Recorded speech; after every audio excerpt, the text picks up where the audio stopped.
Hi everybody, welcome to the channel. This is me, it's Adam, Southend Guy Paranormal, at work, as you can probably see. Just sitting in the kitchen bit, which I kind of claim for myself, because sometimes I get a bit hectic in the offices. Anyway, but they're all gone home anyway. They went home hours ago, it's just me left in here. Loads of mental stuff going on at the moment, again. First of all, I was going to talk about the content this week. Now, it's a site I visited 2 years ago, as I think I might mention a little while ago. It's St Andrew's Church in Ashington, which is the site of a Viking and Anglo-Saxon battle. And we got some different content this time, because before we had Viking spirit going through. This time it's Anglo-Saxon. And what I will say, I should put actually I think I did put a warning on the description. You will catch me doing a bit of singing. Doing a Viking song. So you've got that to look forward to, or avoid, depending on how you look at it. We are joined this time with Paul's back with us, the electronic whiz, who, if you remember from last week, I presented the new ghost tube box and we did use it Saturday night. I'll get on to that. But Paul's with us for this one. And another new guest in Hazel, who's a very enlightened being. And we had a good time. And we had some great stuff come through. So, that's what's coming up this week. St Andrews in Ashington. A very profound thing happened a couple of weeks ago, which I think we've already covered, but something sort of came to light this weekend regarding the visit that Stella, Rudy and myself did to the St Mary the Virgin Church in Great Baddow, which is where my ancestor John Ball came through. And he came through again, and by God did he. That was that in itself was a profound experience. And there will be more content to do with John Ball coming up in the new year, because I don't want to say too much, but he feels he's not been treated fairly by history, if that makes sense. But that's all I want to say, because I'm going to get on that trail next year, and hopefully I think that's probably what I'll concentrate on after I've done all I can with the Rettendon stuff, because that's the stuff of John Ball is very personal to me, in particularly with what happened on the second visit. But you'll see that in a few weeks. But what did come to light, literally come to light, was some of the pictures that Rudy took. And when he showed them back to me, and it's on my Instagram, you can go up my Insta, Southend Guy. There was one picture where I don't normally see faces in pictures. Okay, I don't really see them that much, if at all. And this one just, boom, I could not unsee it. So, and I've got to ask whether it felt like that was my guide. Now I know I've got several spirits around me, and I know I've got ancestors with me, following my lineage back to when we come here from Scandinavia, Denmark namely. And I feel like who's with me there. But as I say, go to my Instagram page and look and see for yourself, see what you think. But it was there, clear as day to me. There was a face with what looked like a helmet. It sort of bummed me out. I just saw it. So, the connections I'm making to where I've come from, and It's hard to describe, but it's all really good. Because you know yourself, and I'm knowing myself a lot more now than I think I ever did. And I'm 47 years I've been on this planet. I know this sounds a little bit deep, but that's how I feel. What's gone on in the last 2 years with everything. But it's all connected. And I'll say the content we got with John, you'll see how, why, where, what's happened in the past is what's happening now. How my link is with him and how we're experiencing similar sort of struggles. And as I say, it's really profound, but that will come up in a few weeks. And obviously I'll make sure that you're reminded, because as I say, it's a very personal, profound thing to me. And there will be more content about that. Anyway, yeah. So, I mean, that as a side, as I say, this week it's a return to St Andrew's Church, 2 years after I went there with Tracy and Ricky, and this time it's Paul and Hazel. And as I said, I'm singing, so take of that what you will. Now, what's been going on the following week since I last spoke to you? Again, it's just been really busy. As you know, my Brentwood work's come back, so getting back on the trail with that on the Thursday night. But prior to that, was it Tuesday or Wednesday? I think it was Wednesday. Rudy and myself took a trip to Epping Forest, Upshire namely, because I'm trying to wrap up Patricia Parsons, trying to, get a conclusion to what happened to her and help her if she needs it. So we're going to try and get that wrapped up. As I say, me and Rudy went. The weather's, as you know, has been somewhat inclement. We've had a lot of rain, wind. I can hear it right now outside the kitchen. So I thought we'd give it a crack and see if we can do anything. Now, when we turned up there, the weather was... There was a break in the rain. We thought, I thought maybe someone's smiling a bit here. Got the camera equipment out and got it set up and walked over to the spot where my dowsing rods took me when I was looking into Patricia. And anyway, got set up, put one of the cat balls on the tree. I had to keep it really simple, as I say, but the conditions being what they were. So I started going, and then because feel the pitter patter of rain, I'm like, oh crumbs, I've got to go and get the umbrella out my motor, keep my equipment dry. So we did try and work with what was there. Now the cat ball did go off, but we're unsure whether it was Patricia that done it or whether it was the conditions, the weather conditions.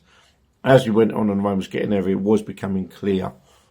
Well, particularly at that point, the rain was having an effect on my cat ball, so we put it down to that. But the first couple of times, maybe not. We don't know.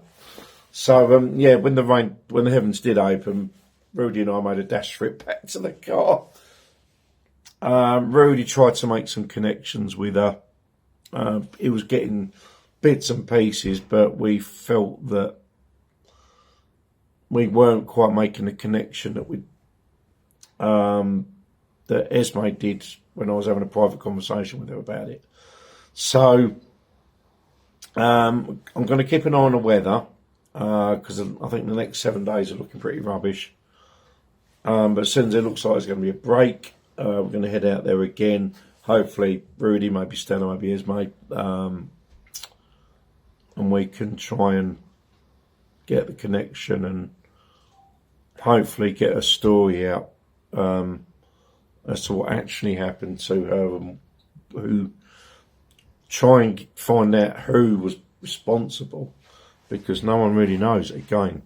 And she didn't deserve what happened to her. So yeah, we're going to try and wrap up Patricia Parsons in the near future.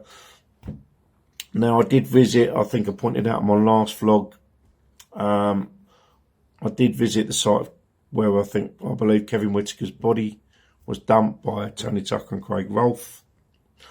That will be another site to visit, so there'll be a little, probably a little 3-episode thing around Kevin Whitaker in a similar nature to how I did Patricia Parsons. The only slight difference is I already believe I've got the spot where Kevin's body was left. So it's a case of getting some aerial footage when the weather's better, because it is quite windy at the moment, which ain't great for Jones. So yeah, I'm going to hopefully get some similar content to how I've done with Patricia. Now I've already been over there, as I think I pointed out last week, and recorded content, which I've yet to edit, so I don't know what I picked up, if I have picked up anything. But what I did get, one thing that did happen was my cat ball went off. I put 2 out, 1 went off. I was getting some I was getting some odd sort of compelling responses through my ghost tube as well. So yeah, just to wait and see on Kevin Whitaker as to what I got on that little late night visit I did. So yeah, that being that's what I've been working on, and that's what hopefully you're going to see in the coming weeks. So yeah, after St Andrews this week, I think it might be Kevin, might be the following week. I'm not sure yet. As I say, because I've got to finish editing. Half the reason being I haven't got round to doing as much is that this weekend was really mental. As I say, Thursday night's back with Brentwood. Friday I was back in Putney as per usual, and then Saturday we had there was a psychic and pamper day in the Balmoral in Westcliff. There'll be more to come on that property actually, and it'll be light after dark. So I'll give you more details as that unfolds. But yeah, there will be what's looking like the next bit of content to come from Light After Dark will be at the Balmoral Community Centre where we've done the Psychic and Pamper Day, because there's quite a lot of activity in that building. So yeah, that was Saturday daytime. So I finished that at 5 o'clock. I then had to be in Chatham for 7 because I was out as Ghost Hunter Tours crew again, and we had a great day. And I'm going to give Nicky a shout. He was great fun to work with, and I'd really hope we do some more stuff again. But we went to what was a new site for Ghost Hunter Tours as well, and it was a bit of a kudos for me as well, because not only being crew, because it's a new experience being crew and doing the things that a Ghost Tour crew does, because it's not me doing what I do per se, you know, we have to work slightly differently, but I bring my skills and what I do into it. So, you know, hopefully it makes, so far it seems like we've had good evenings, particularly this one.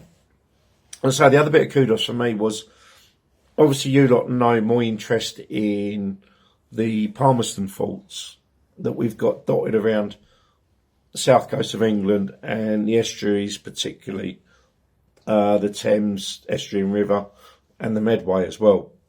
We've got loads of these sites. The Garrison Coal House fault, East Tilbury Battery Redoubt fault. You know, and then we've got Sean Beam, whatever it was. But you know what I'm talking about. We've got all these faults that I've visited quite a few now. So there was this place called Fort Horsted, which is in Chatham. Now, ordinarily, as a person on my own doing these places, for me to get access into a place like that would probably be nigh impossible. But as a ghost tour, obviously we do that. And it was a fantastic evening. It was not, well, I say instant is not quite the right word, but yeah, it was a little bit amusing and stuff, because it was a new site for Ghost Hunter Tours, so we had to walk around the site first and get reasonably familiar with it and find places where we can do our vigils. We picked out three spots, and then you get, so the people who book the tour go into 3 teams, and then they go to each different spot, and they spend about an hour on each. But yeah, it was a blinding night, but yeah, we nearly got caught out because leading out to the first site, I got lost. I turned off early, and it turned out to be a bit further up this part of the fault, but we got there eventually. Once we did and we got going, the content, well, I've recorded it, so you'll be able to get an idea on what we experienced. But there's a lot of activity in that fault. As we found, we had equipment being set off, tipping table spinning. That's something I've not seen before. Although I know about it, I've not seen it. So I'm getting that experience as well, as much as others. Using the spirit box, we done Estes. It was all, it was a whole good experience, but there was plenty of activity in this place, and it was a good night all round for crew and guests alike. So yeah, that was Saturday night. By the time we finished and I get home, it's like 2-3 o'clock in the morning. It's just like if I'm being DJ. It's no different, except there's a lot more walking and a lot less music playing. So yes, that was Saturday night, and then Sunday, an usual stand in the park meeting in the morning, and then Sunday afternoon I was covering my friend Pauline with her karaoke, so I didn't get to finish that until 10 o'clock in the evening. So yeah, that was my weekend. It was just gone. The only downside about being so busy is I didn't have much of a chance, if any, to do any editing. So now I've got to catch up with all that. This week coming up now should be more normal, if that's such a thing. The only difference being is this Saturday coming, I'm at the Gunpowder Mills with the Ghost Hunter Tours team again. So, yeah, that'd be the only difference. But, yeah, as I said, this week will be more normal. So hopefully I can get on top of my editing, and yeah, I'll catch up with my content again, and that'll be. It should see. I think I've got enough recorded to actually take us through until effectively the new year. So that's where we are with what's been happening, what I've been up to, existing content. Now next Monday, as it's the last, because what I'm going to do with doing the live, I'm going to keep it to once a month for like the vlogs, that is. And so next Monday will be a live vlog. Now there may be a slight twist to it that I will keep you abreast of if what I've got in mind transpires. So if it does, you'll get a quick. If it does happen, you'll get a quick live vlog from me this week. So you get an idea what to expect the following Monday.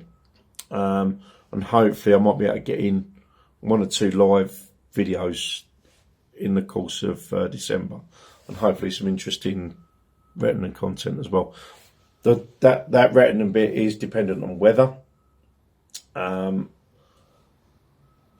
I'll probably talk a bit more about that next Monday on the live vlog. That's probably what I'll do. Right, so I'm going to leave it there. I've been waffling for 20 minutes according to my camera. Thank you ever so much for watching, everybody, and bearing with me jabbering away. And yeah, as I said, this Wednesday, together with Sunday, is a return to St Andrew Church in Ashington, where we get a Anglo-Saxon. God, just nearly went. We get the spirit of an Anglo-Saxon come through to us. Thanks so much for watching. Love and light to all of you. God bless you all. See you then. Bye-bye.